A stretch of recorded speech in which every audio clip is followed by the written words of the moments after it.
안녕하세요. 오늘 세틀로직이라는 우주 기술 기업 좀 깊게 들여다볼까 합니다. 당신께서 보내주신 세틀로직, 우주 비즈니스와 투자 전략 분석 자료들, EP1부터 6까지 있는데요. 이걸 보면서 핵심 사업, 최근 실적이나 기술력, 또 투자 관점에서 뭘 봐야 할지 좀 빠르게 짚어보겠습니다. 네. 이 자료들이 확실히 투자자 시각에서 세틀로직의 현재 상황, 또 미래 가능성까지 꽤 날카롭게 보고 있더라고요. 저희는 이걸 통해서 세틀로직이 정확히 어떤 회사인지, 그리고 당신께서 보셔야 할 기회 요인이나 또 위험 요인이 뭔지 그걸 명확하게 이해하는 걸 목표로 하죠. 좋습니다. 그럼 먼저 세틀로직이 뭘로 돈 버는지 그거부터 보죠. 자료 보니까 수익원은 크게 세 가지네요. 구독형 자산 모니터링, 그리고 고객이 위성을 직접 제어하는 서비스형 위성군, CAS라고 하죠. 마지막으로 위성 자체를 파는 우주 시스템. 네, 맞습니다. 2025년 1분기 실적 보니까 매출은 340만 달러.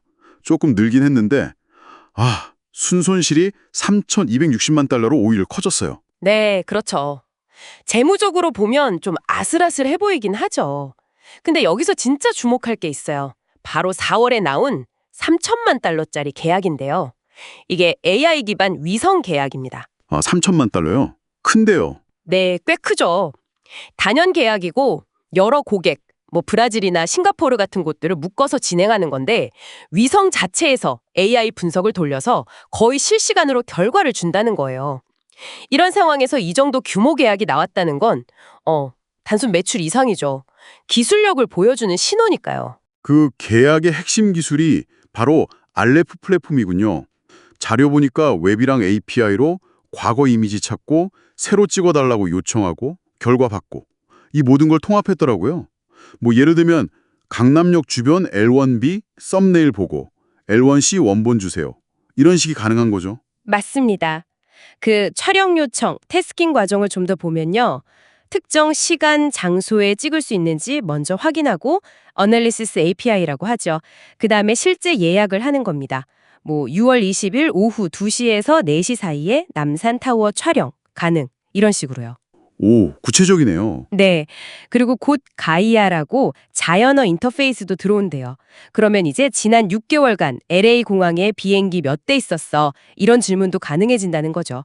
핵심은 뭐냐면 알레프가 그냥 이론이 아니라 실제 돌아가면서 계약을 뒷받침하는 이미 검증된 시스템이라는 겁니다. 근데 여기서 좀 이상한 게 회사는 위성을 50기 이상 운영 중이다 이렇게 말하는데요. 당신께서 주신 자료에 나온 독립 분석가 있잖아요. 마크 리툰시칙. 이분은 3월 기준으로 실제 활성 위성은 한 22대 정도다. 이렇게 분석했어요. 공개된 위성 궤도 정보, 그 TLE 데이터 기반으로요. 차이가 너무 큰데요? 네네. 그게 아주 중요한 포인트입니다. 사실 22기로도요. 특정 지역 중심의 계약이나 알레프 플랫폼 운영 자체는 가능해요. 할 수 있습니다. 그 정도는 되는군요. 네, 하지만 회사가 내세우는 거 있잖아요. 네. 전 세계 주간 단위 혹은 일간 단위 재촬영 이런 건 최소 60기, 많으면 200기까지 필요하거든요. 그러니까 현재로선 불가능하죠.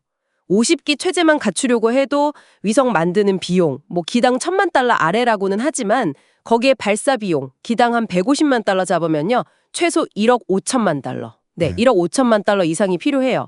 이게 다 캐펙스, 자본 지출이죠. 와, 1억 5천만 달러. 그래서 회사가 미리 자금 조달 계획을 준비 중인 거군요. 그 쉘프 레지스트레이션 1억 5 달러, 또 ATM 5천만 달러. 근데 위성수가 진짜 몇 대인지 좀 불확실한데 시장에서 선뜻 돈을 내줄까요? 기존 주주들 지분이석 문제도 있을 텐데요. 정확합니다. 바로 그래서 아까 말씀드린 그 3천만 달러 계약이 더 중요해지는 거예요. 위성수가 몇 대냐 논란이 있는데도 불구하고 적은 위성으로도 실제 계약 따내네. AF 플랫폼 진짜 돌아가네? 이걸 보여준 셈이니까요. 그렇죠. 증명을 한 거네요. 네, 이 계약은 AF 기술이 성숙했고 또 위성 데이터 수요가 늘고 있다는 두 가지 흐름 속에서 나온 결과로 볼 수 있어요. 특히 미국 정부 골든돔 대회처럼 AI 기반 위성 분석에 돈이 막 몰리고 있잖아요. 150억 달러나. 이런 건 세트로직한테 분명 기회죠.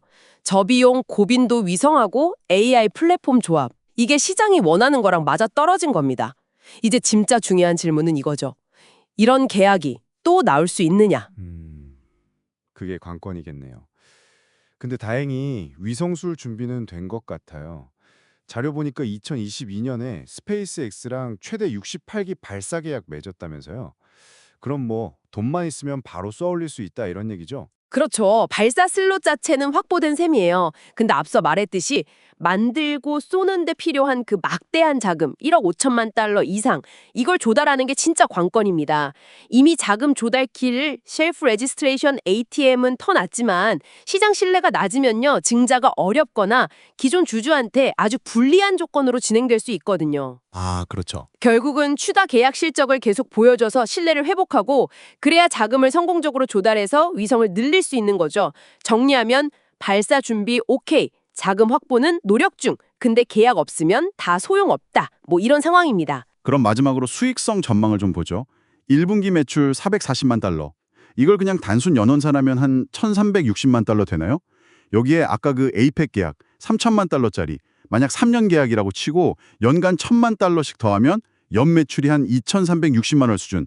이렇게 추정해 볼 수 있겠네요. 물론 뭐 브라질 공군 계약 같은 건 금액이 안 나와서 뺀 추정이지만요. 네네, 그 정도 매출 수준이면요, 하반기부터는 조정 EBITDA, 그러니까 이자, 세금, 감가상각비 빼기 전 이익이죠. 이게 개선되면서 분기별 흑자 전환 가능성도 좀 조심스럽지만 엿볼 수 있어요. 만약에 브라질 계약이나 다른 추가 수주가 또 터져준다면 흑자 전환 가능성은 더 커지겠죠. 그렇군요. 따라서 당신께서 투자 관점에서 보실 때는 첫째, 추가 계약이 또 나오는지, 둘째, 실제로 이비타 흑자 전환이 언제되는지, 셋째, 시장 신뢰를 회복해서 자금 조달을 성공적으로 하는지, 이 세 가지가 핵심 관찰 포인트가 될 겁니다. 골든돔 같은 외부 환경은 분명 긍정적이고요. 정리해보면 세틀로직은 알레프라는 꽤 괜찮은 기술 플랫폼 그리고 실제 계약으로 가능성은 보여졌다. 하지만 더 성장하려면 위성을 더 늘려야 하고 이걸 하려면 자금 조달과 시장 신뢰 회복이 필수다. 아, 결국 계속 계약을 따내는 게 제일 중요해 보이네요. 맞습니다. 당신께서 주신 분석 자료들은 딱 지금 시점에서 생존 가능성, 그리고 단기 성장 가능성에 초점을 맞추고 있어요. 여기서 우리가, 아니 당신께서 한 걸음 더 나아가서 고민해 볼 만한 질문은 이겁니다. 만약에 세틀로직이 자금 조달에 성공해서 지금 가진 기술, 마크5 위성이랑 알레프 플랫폼으로 규모를 키웠다고 쳐요. 그래도 이 빠르게 변하는 위성 기술, AI 기술 환경 속에서 과연 장기적으로 경쟁 우위를 계속 지킬 수 있을까요? 아니면 규모를 제대로 갖추기도 전에 더 혁신적인 기술한테 추월당할 위험은 없을까요? 이게 오늘 나눈 이야기들을 바탕으로 당신께서 한 번 더 깊이 생각해 보실 만한 지점일 겁니다. 네. 오늘 저희와 함께한 이 깊이 있는 탐구가 세틀로직에 대한 당신의 이해를 넓히는데 조금이나마 도움이 되었기를 바랍니다.